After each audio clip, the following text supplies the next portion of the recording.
आप किसी भी कोचिंग में जाके तैयारी कर रहे हैं, किसी भी एग्जाम की आप तैयारी कर रहे हैं, आप अपने आप को पहले इवेल्युएट करो कि आप कहाँ स्टैंड करते हो।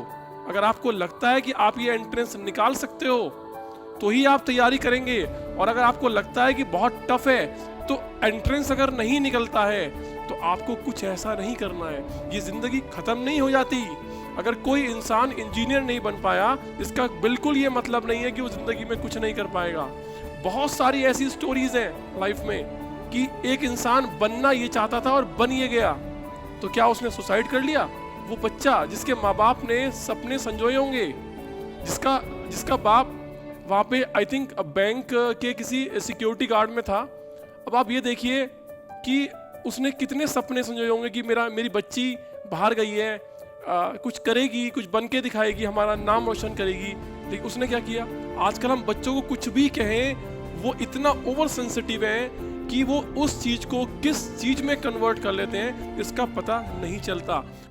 हेलो एवरीवन, आज का जो टॉपिक है बच्चों वो थोड़ा सेंसिटिव टॉपिक है, क्योंकि टॉपिक है कि कोटा में आए दिन जो सुसाइड केस हो रहे हैं।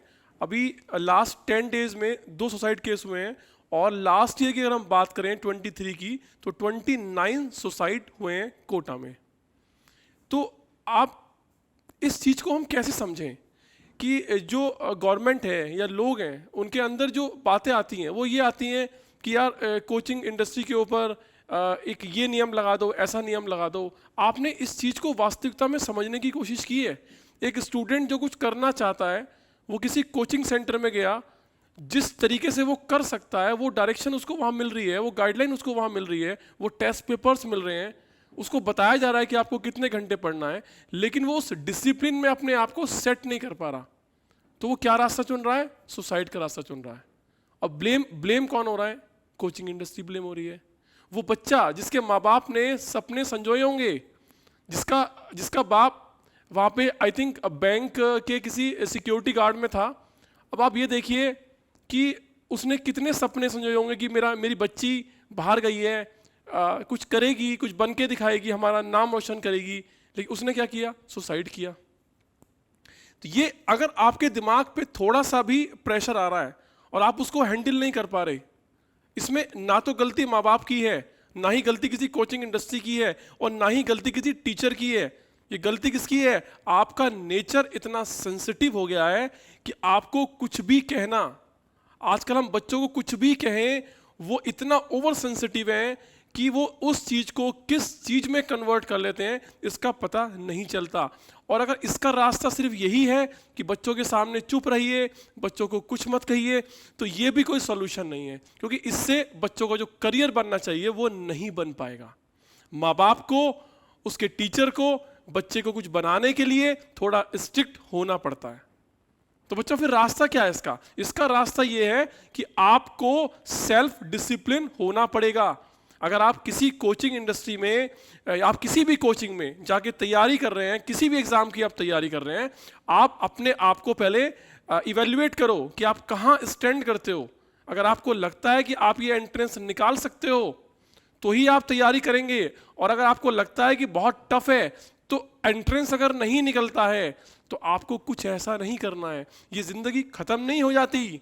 अगर कोई इंसान इंजीनियर नहीं बन पाया, इसका बिल्कुल ये मतलब नहीं है कि वो जिंदगी में कुछ नहीं कर पाएगा। बहुत सारी ऐसी स्टोरीज हैं लाइफ में कि एक इंसान बनना ये चाहता था और बन ये गया, तो क्या उसने सुसाइड कर लिया? बहुत सारे ऐसे लोग हैं जिनका शेयर मार्केट में लाखों करोड़ों रुपए का नुकसान हो जाता है। क्या सब लोग सुसाइड ही करते हैं? नहीं, वो अपनी जीवन को, अपनी जिंदगी को एक नए सिरे से स्टार्ट करते हैं।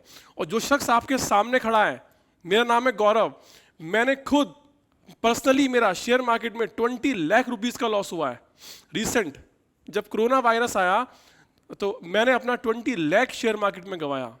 वो पैसा मैंने अपने माँ बाप से नहीं लिया था, मैंने अपनी मेहनत से कमाया था। तो क्या मैंने सुसाइड कर लिया? नहीं किया। अपनी फैमिली के बारे में हमें सोचना होता है। वो फैमिली जो हमें देख के खुश होती है उसके बारे में सोचना होता है। जिंदगी को एक नए मकसद के साथ, एक नए सिरे से स्टार्ट करना होता है। Suicide is not the solution. Suicide वो लोग करते हैं जो कमजोर होते हैं।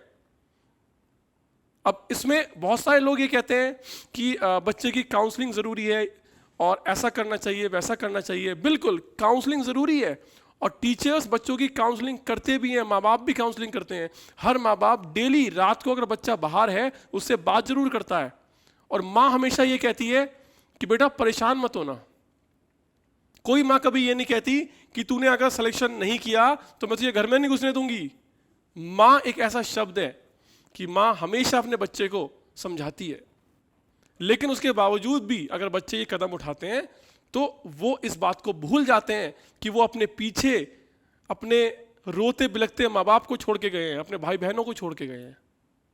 अरे आपसे नहीं हो रहा, कह दो कि हमसे नहीं हो सकता, हम में नहीं है इतना टैलेंट, हमारा टैलेंट किसी और फील्ड में है। मूवी देखी थी 3 इडियट, उसमें क्या दिखाया है 3 इडियट में? हर किसी का अलग टैलेंट होता है। आप जबरदस्ती डॉक्टर बनने की कोशिश करेंगे, नहीं बन पाएंगे। आपको वो करना है जो आपकी स्ट्रेंथ में है, जो आपकी स्ट्रेंथ है आपको वो करना है। Suicide is not the solution. तो बच्चों आपको सेल्फ मोटिवेशन लेना है। बच्चे क्या करते हैं, 11th में एडमिशन लेते हैं, 11 to 12th 2 साल अपने खराब कर देते हैं और जब 12th के लास्ट में आते हैं, एंट्रेंस देते हैं, उसके बाद कहते हैं कि हमारा नहीं हुआ, हम जिंदगी में कुछ नहीं कर सकते। आप उस वक्त को भूल जाते हो जब 11th क्लास में टीचर आपके हर टेस्ट के बाद आपसे ये बोला करता था कि बेटा पढ़ ले, बेटा पढ़ ले। लेकिन तब आपको मोबाइल याद आता है, आपको वो हर एंटरटेनमेंट याद आता है जो लाइफ को लग्जरी बनाता है।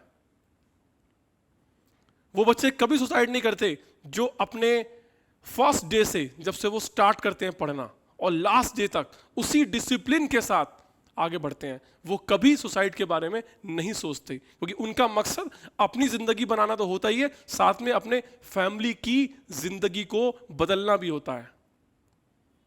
लेकिन जो कमजोर बच्चे होते हैं, जो पढ़ने के अलावा सब कुछ कर रहे हैं और जब पढ़ाई नहीं हो पाई सुसाइड कर लिया, ऐसे नहीं होता। आपको ये जीवन दिया है भगवान ने, माँ बाप ने। इसमें मैं इतना ही कहना चाहूंगा, ऐसे बच्चों को हम रिकॉग्नाइज करें जो बहुत ज़्यादा स्ट्रेसफुल हैं, और अगर वो बहुत ज़्यादा स्ट्रेसफुल हैं तो उनकी एक काउंसलिंग, आई थिंक वीकली उनकी काउंसलिंग होनी चाहिए और माँ बाप उनके टच में रहें, उनकी बातों को सुने समझें, उनके ऊपर कोई बहुत ज़्यादा प्रेशराइज उनको ना करें। लेकिन मैं यहाँ पर एक बात और ऐड करना चाहूँगा कि यहाँ पर बच्चों की भी ये जिम्मेदारी बनती है, अगर गार्जियंस उनके ऊपर एक अननेसेसरी प्रेशर्स क्रिएट नहीं कर रहे हैं तो उनको भी अपनी जिम्मेदारी निभानी होगी। सुसाइड कोई ऑप्शन नहीं होता। तो लास्ट में मैं अपनी बात खत्म करना चाहूँगा यही कह के कि बच्चों, हर एक बच्चे को भगवान ने अलग टैलेंट दिया है। अपने टैलेंट को पहले आप देखें कि आप किस फील्ड में आप सक्सेस हो सकते हैं, उसी फील्ड की तरफ जाएं। क्योंकि अगर 14 लाख स्टूडेंट आईआईटी का एग्जाम दे रहे हैं तो सिर्फ I think 13,000 seats he IIT advance में हैं। तो जो बच्चे हैं वो सब सुसाइड कर लेंगे क्या? नीट में भी 15 लाख बच्चा बैठता है, सिर्फ 20,000 के आसपास सीट है। रेस्ट ऑफ द पार्ट किधर है? सुसाइड कर रहे हैं सब लोग? नहीं कर रहे हैं। जो 1, 2, 3, 4 जो कमजोर बच्चे हैं वो ये काम करते हैं। तो इसीलिए आप ऐसा काम मत कीजिए। अपने आप को समझाइए, अपने आप को मोटिवेट कीजिए, अपने जीवन को डिसिप्लिन कीजिए। अगर आप डिसिप्लिन हैं आप कभी भी स्ट्रेसफुल नहीं होंगे। आप गरीब हैं, गरीब घर से हैं, अमीर घर से हैं, it doesn't matter. Matter is that कि आपने अपने दिमाग पे कितना प्रेशर क्रिएट किया हुआ है। और वो प्रेशर कहाँ से आता है? आसपास की दुनिया से आ रहा है वो प्रेशर। वो पढ़ाई से नहीं आ रहा प्रेशर, वो आसपास की दुनिया आपके दिमाग पे प्रेशर क्रिएट कर रही है। उस प्रेशर से बाहर निकलिए। इस जो ये रंगीन दुनिया है ना, इसको अभी छोड़ दीजिए, सिर्फ पढ़ाई को फोकस कीजिए।